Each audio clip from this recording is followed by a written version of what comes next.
ফোনের চার্জ যখন 1% হয়ে যায় তখন আপনি পাগল হয়ে যান চার্জার খোঁজার জন্য, কিন্তু আপনি কি খেয়াল করেছেন আপনার মায়ের জীবনের ব্যাটারিও ধীরে ধীরে কমে আসছে?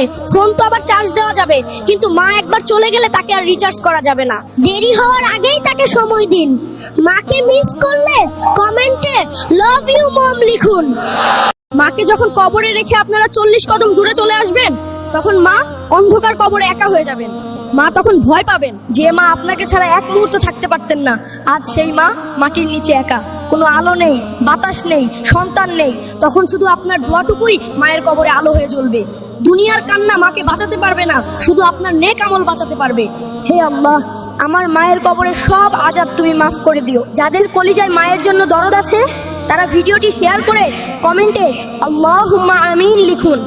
বাবা মা কোনো কথা বললে আপনারা গলার রগ ফুলিয়ে চিৎকার করে উত্তর দেন। ভাবেন আমি বড় হয়েছি, আমার ক্ষমতা বেশি। ভুলে যাবেন না এই মানুষগুলোই আপনাকে কথা বলা শিখিয়েছে। আপনি যখন কথা বলতে পারতেন না তখন তারা আপনার কান্না শুনেই সব বুঝতো।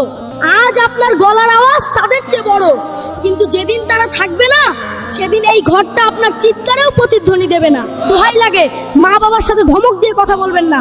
যারা আজ থেকে মা বাবার সাথে নরম সুরে কথা বলবেন তারা প্রতিজ্ঞা করে কমেন্টে ইনশাআল্লাহ লিখুন। মা যদি ঘরের আত্মা হয় তবে বাবা হলেন সেই ঘরের ছাদ। ছাদ ছাড়া যেমন ঘর টেকে না, বাবা ছাড়াও সন্তান টেকে না। বাবা যতদিন বেঁচে থাকেন ততদিন আপনারা বোঝেন না দুনিয়ার রোদ কতটা কড়া।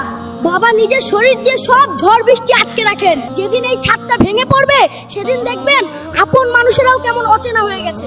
বাবা ছাড়া পৃথিবীটা এক মুহূর্তেই জঙ্গল হয়ে যায়। হে আল্লাহ, আমাদের মাথার উপর থেকে বাবার ছায়াটা কেড়ে নিও না। যাদের বাবা বেঁচে আছেন তারা শুকরিয়া জানিয়ে কমেন্টে আলহামদুলিল্লাহ লিখুন।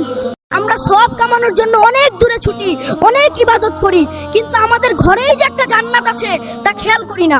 মায়ের মনে কষ্ট দিয়ে কাবা শরীফ তাওয়াফ করলেও আল্লাহর সন্তুষ্টি পাওয়া যায় না। মায়ের পায়ের নিচেই তো আপনার জান্নাত লুকানো। দুনিয়াতে আপনার সবচেয়ে বড় উকিল হলো মা। আপনি ভুল করলেও আল্লাহর কাছে আপনার মাই আপনার জন্য মাফ চাইবে। বাইরে জান্নাত খোঁজা বন্ধ করুন, ঘরের জান্নাতকে ভালোবাসুন। মা বেঁচে থাকলে একটা আলহামদুলিল্লাহ লিখুন।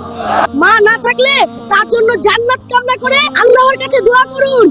আজ আপনার কোটি টাকা আছে, 10 তলা বাড়ি আছে, দামি গাড়ি আছে, অহংকারে আপনার পা মাটিতে পড়ে না, ভাবছেন আপনিই সেরা। কিন্তু একটা কঠিন সত্য শুনবেন, দর্জি সব জামায় পকেট বানায় কিন্তু কাফনের কাপড়ে কোনো পকেট রাখে না। কারণ উপার্জিত টাকার 1 পয়সাও আপনি সাথে নিতে পারবেন না।